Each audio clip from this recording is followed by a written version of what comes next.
नमस्कार दोस्तों, आप सभी का हमारे YouTube चैनल राजपूत केमिस्ट्री पर स्वागत है। दोस्तों, आज के इस वीडियो में हम आप सभी को वज्र गुणन विधि से रैखिक समीकरण युग्म को हल करना बताएंगे। तो पिछली वीडियो में मैंने आप सभी को प्रतिस्थापन विधि और विलोपन विधि से समीकरण को हल करना बताया था। तो उस वीडियो को अगर आप अभी तक नहीं देखे हैं तो डिस्क्रिप्शन बॉक्स के प्लेलिस्ट में जाकर देख सकते हैं।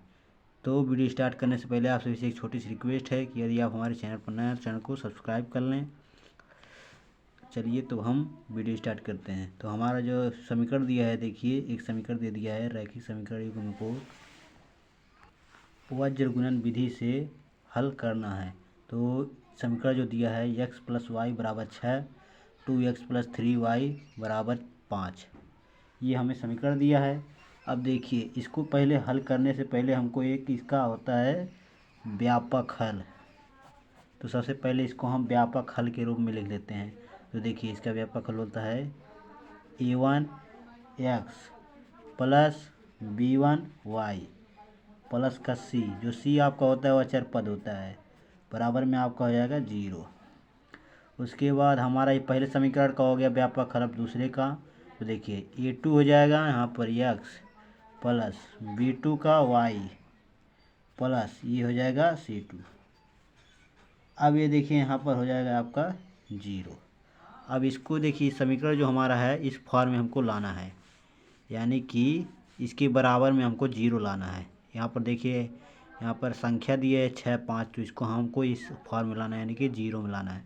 तो चलिए लाते हैं। देखिए, तो सबसे पहले देखिए इधर हमारा जो है 6 जो है प्लस है, और इधर आएगा आपको क्या हो जाएगा, माइनस हो जाएगा। तब सबसे पहले इसको लिख लेते हैं x + y।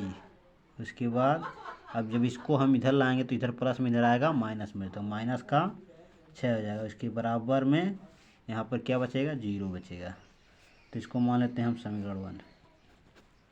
अब देखिए, अब उसी प्रकार इसको भी लेते आते हैं। तो देखिए 2x है प्लस ये 3y है। अब देखिए इधर प्लस 5 है, तो यहाँ पर आएगा माइनस का 5 हो जाएगा, माइनस का 5 बराबर का 0। और बराबर इसकी ये हो जाएगा हमारा समीकरण नंबर 2। अब आगे देखिए, इतना समझ में आ गया होगा आप सभी को। देखिए, अब इसका हम निकालेंगे मान, यानी कि a1 का, b1 का, a2 और b2 c1 c2 का मान निकालना है। तो चलिए निकाल लेते हैं। देखिए पहले a1 का निकाल लेते हैं। तो a1 यानी कि a1 इसके आगे कितना अंक है, यानी कि x, इसके आगे 1 अंक है, तो यानी कि हो जाएगा 1 इसका मान। और ये b1 ये है हमारा, यानी कि b1 यानी कि इसके आगे कोई संख्या नहीं, यानी कि यहाँ पर 1 है, प्लस का 1 है। उसके बाद हमारा c1 आ जाता है। c1 का हमारा देखिए यहाँ पर c1 जो है यहाँ पर प्लस, यहाँ पर है कि यहाँ पर माइनस दे दिया तो माइनस हो जाएगा, यहाँ पर माइनस का 6 हो जाएगा। अब देखिए, अब हमको निकालना है a2 b2 c2। अब a2 की जगह पर हमारा कितना है, 2 है, तो लिख लेते हैं। तो a2 बराबर आपका हो जाएगा 2। उसके b2 हमारा कितना है, तो b2 बराबर आपका यहाँ पर इसके आगे कितना अंक है, तो 1 है, यहाँ पर हो जाएगा 1 नहीं, यहाँ पर देखिए b2 यहाँ पर है, b की जगह पे हमारा b2 की जगह पे 3 है, तो यहाँ पर हो जाएगा प्लस का 3। उसके बाद हमारा c2 है, तो c2 ये है, यानी कि c2 की जगह पे -5 है, तो बराबर है आपका -5 हो जाएगा। ये हमारा निकल कर आ गया a1 b1 c1 और a2 b2 c2, ये हमारा निकल कर आ गया। अब देखिए, आप वज्र गुणन का सूत्र है उसको लिख लेते हैं। तो इसका सूत्र होता है वज्र गुणन विधि का सूत्र। तो इसका सूत्र होता है, लिख लीजिए, यह सूत्र होता है x अपान में bc माइनस bc, यानी कि जो संख्या यहाँ पर यानी वहाँ हुई, उसके बराबर में y ca माइनस ca, ये हुआ। इसके बाद बराबर में 1/ab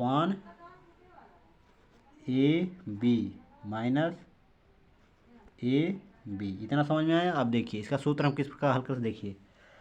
अब ये हमारा B1 हो जाएगा, ये C2 हो जाएगा, ये हो जाएगा B1 और ये C2, ये हो जाएगा C1, ये हो जाएगा A2, ये हमारा हो जाएगा C1, ये हो जाएगा A2। उसके बाद ये हमारा हो जाएगा A1 और ये हो जाएगा B2, हो जाएगा A1, ये हो जाएगा B2। इतना समझ में आया।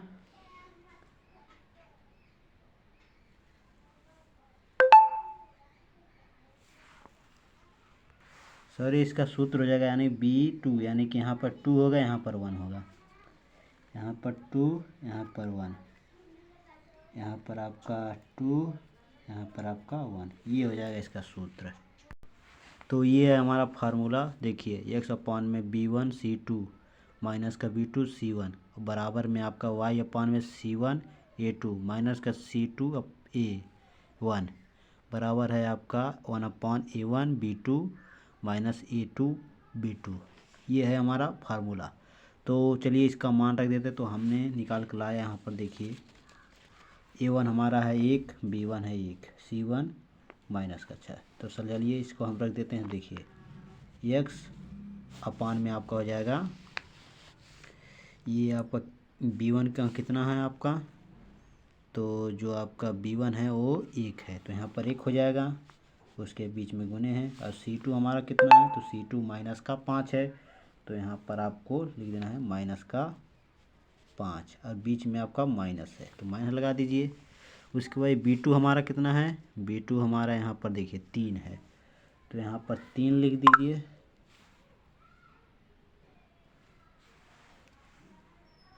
ये हुआ हमारा। उसके बाद B2 हमारा कितना है, B2 3 है, तो 3 लिख दीजिए, फिर उसके बीच में गुने। C1 हमारा कितना है, तो C1 माइनस का 6, तो माइनस का 6 लगा दीजिए।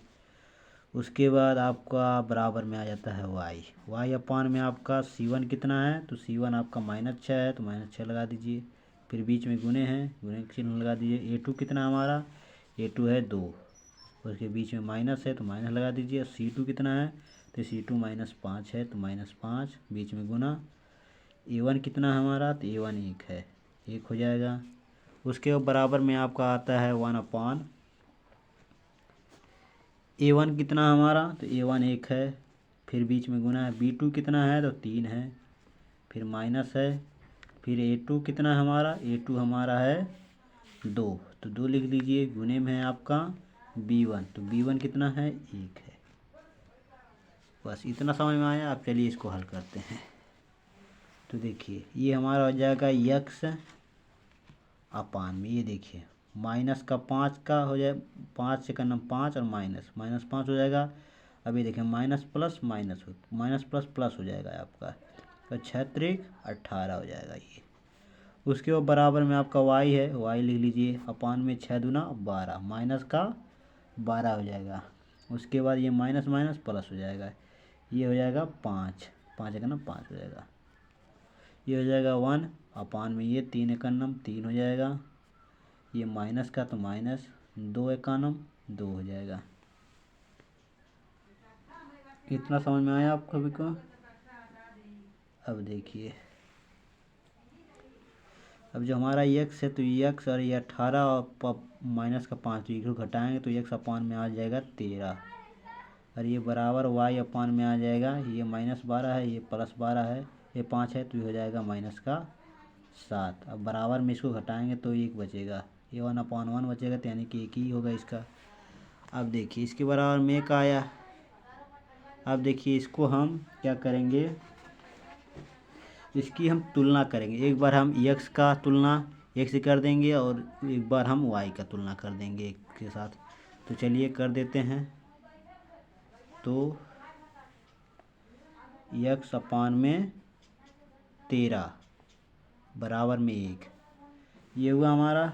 अब देखिए यहाँ पर, अब 13 हम इधर हमारा भाग में इधर आएगा, गुने में हो जाएगा, तो यानी कि इधर बटे में उधर आएगा, अब गुने में हो जाएगा, तो 13 का 13 है, यानी कि x बराबर आपका आ जाएगा 13। अब हम y का तुलना कर देते हैं, तो y/में -7 है बराबर 1। अब देखिए इसका भी उसी प्रकार हम इधर बटे में उधर गुने कर देंगे, तो ये -7 उधर हो जाएगा, 7 का 7 -7, तो हमारा x बराबर 13 आ गया और y बराबर माइनस का 7। तो ये हमारा आंसर हो गया।